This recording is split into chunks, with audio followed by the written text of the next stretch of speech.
দেখো তোমার রান্নাটা কেমন হয়েছে, তুমি যেভাবে বলেছো ঠিক সেইভাবেই কিন্তু আমি রান্নাটা করেছি। দেখেই তো মনে হচ্ছে পেঁয়াজগুলো আমার দিকে তাকিয়ে রয়েছে। আরে দেখতে যেমন হয়েছে হয়েছে, খেয়ে তো দেখো কিরকম হয়েছে। দেখতে যা হয়েছে খেতে যে কেমন হবে সে বুঝতেই পারছি। এটাই তোমাদের দোষ, জানো তো, না খেয়ে তোমরা আগের থেকেই বিচার করে নাও যে খেতে একদমই ভালো হবে না। আমি ভিডিওটা করেছি যখন, আমি রেসিপিটা সবার সাথে শেয়ার করব। আমি সবাইকে একবার দেখিয়ে দিই কি কি লাগছে।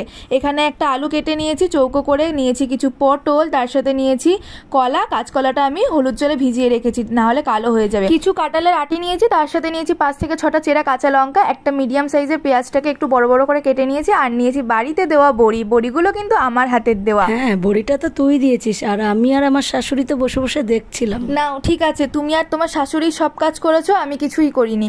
আমি সাদা তেলটা গরম করে তার ভিতরে বড়ি দিয়ে দিয়েছি, বড়িগুলোকে ভালো করে ভেজে তুলে নিলাম। এবার ওই তেলের মধ্যেই দিয়ে দিয়েছি গোটা জিরে আর চেরা কাঁচা লঙ্কা। তারপরে আমি এর মধ্যে দিয়ে দিলাম চৌকো করে কেটে রাখা আলুগুলো। আলুটা দিয়ে একটু ভেজে নিয়ে আমি এর ভিতরে দিয়ে দিলাম সমস্ত সবজিগুলো, পটল, কাঁঠালের আটি, আর তার সাথে দিয়ে দিয়েছি কাঁচকলা। এবারে এগুলোকে একটু ভালো করে ভেজে নিতে হবে।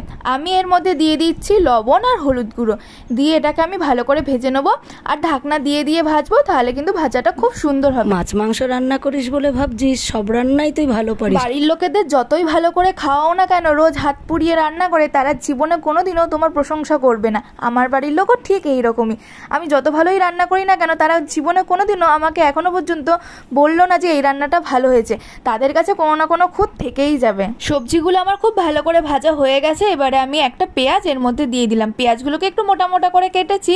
পেঁয়াজ দেওয়ার পর কিন্তু খুব একটা বেশি ভাজবো না, পেঁয়াজটা যেন একটু কাঁচা কাঁচা থাকে। এখন থেকে শোনা অভ্যাস কর, কারণ এই কথাটা শ্বশুরবাড়ি গেলে শুনতেই হবে, যতই ভালো করে রান্না করিস না কেন। হ্যাঁ হ্যাঁ জানি, শুনতে হবে। তোমরাও তো আমাকে কম শোনাচ্ছ না, তাই শ্বশুরবাড়ি গিয়ে শুনলে তখন আমার আর গায়ে লাগবে না, গা থেকে একদম বেরিয়ে যাবে।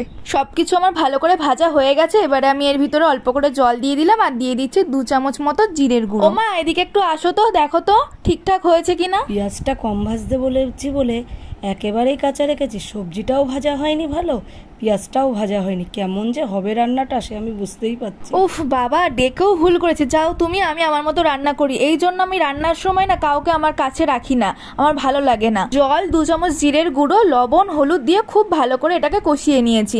এবার আমি এর মধ্যে দিয়ে দিলাম পরিমাণ মতো গরম জল। গরম জল দিয়ে ভালো করে এটাকে ফুটিয়ে নেবো। যেই ঝোলটা ফুটে উঠবে তখন এর মধ্যে ভেজে রাখা বড়িগুলো দিয়ে দেবো। এবার এটাকে খুব ভালো করে ফুটিয়ে নিতে হবে যতক্ষণ না সবজিগুলো সিদ্ধ হচ্ছে। রান্নাটা আমার মা যা সুন্দর করতো সে আর কি বলবো, আমারটাই এত সুন্দর হয় না, তোরটার কি ভালো হবে। এখন আমি তোমার মাকে আর কোথায় পাবো বলো? এই মায়ের হাতের রান্নাটা খেয়ে তুমি না একটু সন্তুষ্ট হও? ঝোলটা ফুটে এলে আমি এখানে দিয়ে দিয়েছি স্বাদ মতো চিনি। আমরা যেহেতু একটু মিষ্টি মিষ্টি পছন্দ করি ওই জন্য বেশি দিয়েছি, তোমরা তোমাদের স্বাদ অনুযায়ী চিনি দিয়ে দিও। লবণ, ঝাল আর মিষ্টি খুব চড়াচড়া হবে কিন্তু, আর এই রান্নাটা হবে একদম রসা রসা, ঝোল কিন্তু হবে না। রান্না আমার একদম রেডি হয়ে গেছে। খাওয়ার সময় যদি কেউ একবারের বেশি দুবার চায় না, কাউকে আজকে আমি আর দেবো না। ভিডিওটা ভালো লাগলে লাইক, কমেন্ট আর শেয়ার করে দিও।